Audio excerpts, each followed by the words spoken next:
harapkan benda tu jadi, boleh jadi. Fail. It's not down. Kami pun sama, everyday kami memang akan down. Tapi bukanlah nak dah berapa kerap kita down. Kita mesti fikir, macam ni nak get up yang cepat. Tinggal siapa? Tinggal mak bapak kami. Tinggal wife kami. Tinggal anak-anak kami. Dan now, big wife kami bukanlah mak bapak.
Tonight with me, Farhana Sheikh. Undi 18 automatic voter registration expected after 1st September 2022. And how do we make Malaysia more attractive to foreign investors? That's coming up.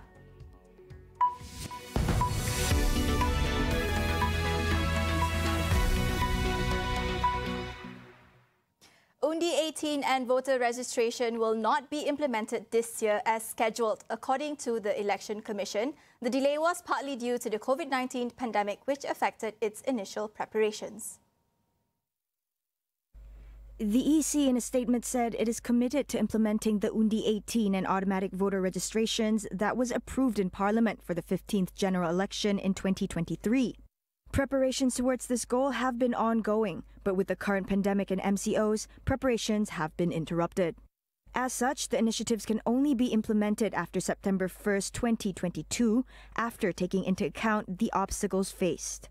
Based on EC's latest data, there are 5.6 million citizens aged 18 and above, of which 1.2 million are aged between 18 and 20. Some 4.4 million are aged 21 and above who are eligible to vote but have yet to register as voters.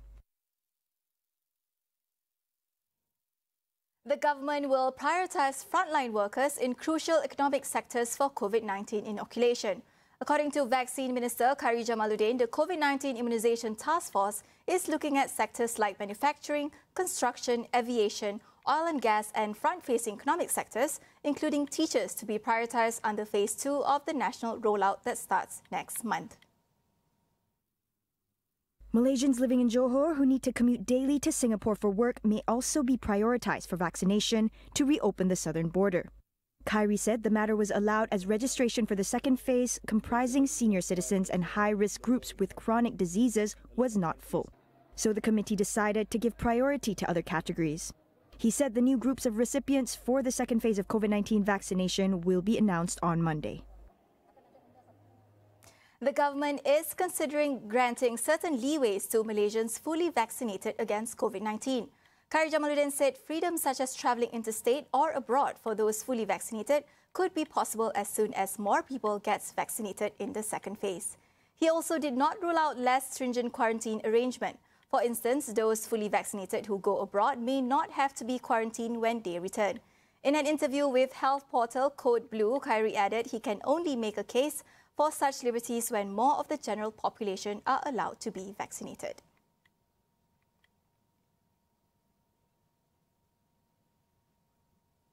"41 COVID-19 clusters were detected in educational institutions nationwide since the resumption of physical classes in January.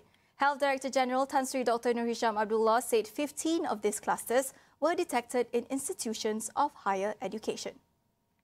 Meanwhile, 11 of the clusters were detected in secondary schools, 10 from primary and preschools, and 5 more clusters involving Tafiz and Madrasah religious schools over the last 3 months. Despite the emergence of these clusters, Dr. Nur Hisham said the reopening of schools was important to make sure Malaysia's students do not fall behind so long as SOPs are strictly adhered to. Is Malaysia losing out on foreign investment? According to a report by the UN Conference on Trade and Development, Malaysia suffered the worst drop in FDI in 2020 compared to its regional peers. Why is Malaysia perceived as unattractive to foreign investors? How do we remedy this? We speak to Dr. Juwita Muhammad from ISIS Malaysia. So the first factor we have to think about is actually the market size. So Malaysia is a relatively small market compared to our neighboring countries like Indonesia or Thailand or even Vietnam. So if you're an investor, the bigger the market, the more attractive the country is. So this is why, again, the original TPP and RCEP countries like the US and India were particularly attractive for member countries. The second factor is stability. And here stability means social, political, economic, and also environmental stability. There is strong evidence that suggests when the country is politically stable, FDIs will increase. This makes sense because FDI is a very long-term investment activity, and every type of threat discourages FDI inflows. So again, multinational companies would avoid FDI in cases of political and also environmental instability due to high risk, and would then switch to risk-free countries. The third factor would be ease of doing business in Malaysia. So even though in ranking, Malaysia has improved in its index, which is anchored by policies in place, there are still reports on the ground concerning unclear guidelines, lack of one-stop centers for investors, overcrowding of different sectors by SOEs, and also difficulty of hiring workers by both local and international firms. So the last factor would be the externalities. Given the impacts of the recent pandemic and the weakening of global trade, and also the rising of trade tensions in the past year, FDI inflows in different countries in general are affected negatively globally. Malaysia urgently needs to move up the value chain. Dr. Juwita says Malaysia can no longer rely on being a low-cost, low-skilled nation if it wants to attract quality foreign investment. There is no doubt that Malaysia has to shift its manufacturing sector into producing more high value-added goods. That is very much what is needed for us to become a high income status country. But just shifting or attracting FDIs into those sectors will not be able to help propel Malaysia into the next stage. You need policies on the ground concerning availability of skilled workers, availability of infrastructure, especially for us to be able to participate in the fourth IR revolution specifically. We'll take a short break. Stay with us.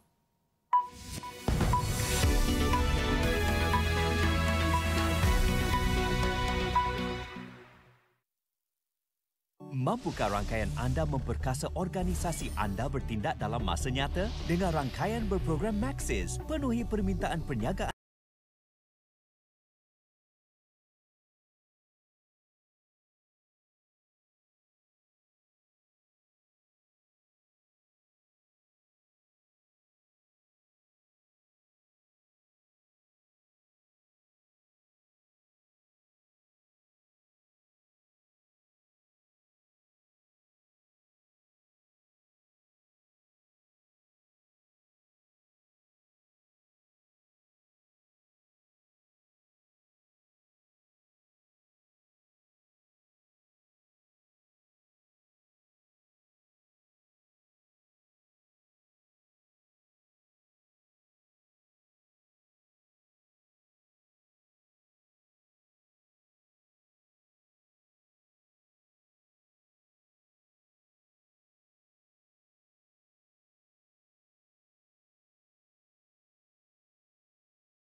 Welcome back. Continuing our coverage on TB. In Malaysia, there are 20 to 25,000 TB cases reported annually, with more than 1,000 deaths each year. What are the measures to be taken to control this deadly infectious disease? Consultant pulmonologist at Pantai Hospital, Dr. Helmi Hajamaidin, weighs in. Getting the right type of interventions in place to prevent people from getting TB, that would be the public health measures that we are seeing more commonly now with COVID-19, but also addressing the core issues of TB, which would include things like underlying chronic diseases, for example, those who have kidney failure, those who have HIV viruses or have full-blown AIDS, they are at a higher risk of developing TB. And then things like smoking, for example, that's also a risk factor for TB. And last but certainly not least, the issue of latent TB. So like I mentioned before, having a clear idea as to who may be harboring the germ within them, then we can target them in terms of giving preventative treatment that can go a long way to decreasing the numbers as well. But I would hasten to add that latent TB is not contagious. So one of the most common questions I get is whether or not having latent TB where it's dormant inside is contagious or you can pass it on to people. It's not, and it's only contagious when you have that TB bacteria in your phlegm and you're passing it on to others. He added that besides health measures, socioeconomic factors are equally important in managing the cases of TB in the country. We haven't really seen that regular steady decline yet. So once again, to me, it means that there are lots of things that we can do to improve things. It goes back to diagnostics. It goes back to the fact that we can probably do a lot more to treat those with latent TB, to get people more aware of these things, to get themselves tested. And once again, it's about getting people to be more proactive because the stigma of TB is still there. Many people still think it's something that they should shy away from. They don't want to know they have got TB. I've got this funny, when I say funny, it's a bit sad story of how a patient once came to me coughing up blood. And when I told the patient it was when I told the patient it was cancer, the patient just said, thank God it's not TB. And I thought to myself, oh my God, because you've got one thing here where it's an infectious disease with a cure where you'll get better and live versus another. But because of the stigma and because of the misconception, people come up with those kind of statements. North Korea launched 2 ballistic missiles into the Sea of Japan today, ramping up pressure on the new US administration under Joe Biden as it reviews its policy on North Korea. How would this latest show of force by Pyongyang impact stability in the region? University Technology Malaysia geostrategist Professor Dr. Azmi Hassan weighs in. It is known that, and it is no secret that the launch of the missiles does not concern us, ASEAN or Malaysia in this case. Pyongyang is just showing their dissatisfaction about the military exercise that was conducted between South Korea Army and also the United States Army. And one of the ways, usual ways that they demonstrate their dissatisfaction is launching ballistic or short-range missiles. So the latest incidents in the Sea of Japan has got nothing to do with ASEAN, and ASEAN has no quarrel with DPRK. So there is no reason, one, for ASEAN to be concerned of, and two, to be involved in this particular issue. I think let United States, let the South Korean and Japan, I think they can handle this issue. And I think we shouldn't be worried about this, especially when DPRK just severed ties with Kuala Lumpur. And just to reiterate that it has got nothing to do with us. They would be the first ballistic missile test by North Korea in nearly a year and the first reported since Biden took office in January. North Korea is banned from developing ballistic missiles under United Nations Security Council resolutions. The launch adds a new challenge to Biden's efforts to engage with Pyongyang. AstraZeneca said its COVID-19 vaccine was 76% effective at preventing symptomatic illness, citing a new analysis of up-to-date results for its major trial in the United States. Earlier in the week, US health officials publicly rebuked the drug maker for using outdated information when calculating that the vaccine was 79% effective. The vaccine that was once hailed as a milestone in the fight against COVID-19 pandemic, but has been dodged by questions over its effectiveness and possible side effects. Cases of blood clots in vaccine recipients have been reported, but there is no data to directly link AstraZeneca vaccine to the incidents. The updated 76% efficacy rate compares with rates of about 95% for vaccines from Pfizer-BioNTech and Moderna. But the vaccine is seen as crucial in tackling the spread of COVID-19, not just due to limited vaccine supply, but also because it is easier and cheaper to transport than rival shots. New Zealand's parliament has unanimously passed legislation giving working mothers and their partners the right to paid leave after suffering a miscarriage or stillbirth. The bereavement allowance gives employees 3 days leave when a pregnancy ends with a stillbirth, rather than forcing them to use their sick leave. Lawmaker Jeannie Anderson said this would give them time for recovery both physically and mentally. The leave also extends to the woman's partner and those attempting to have a child through surrogacy. The Japanese company which owns the giant container vessel stuck in the Suez Canal said it's facing extreme difficulty trying to refloat it. Shoei Kisen Kaisha in a statement apologized for causing a great deal of worry to the ships in the canal and those planning to go through it. Hundreds of vessels are waiting to use the canal after the 400-meter-long cargo ship ran aground on Thursday morning after losing the ability to stir due to high winds and dust storms. It has since been wedged across the waterway, one of the busiest shipping lanes in the world. Workers are still trying to free the ship. Egyptian authorities have deployed 8 large vessels to drag the ship off the canal bed.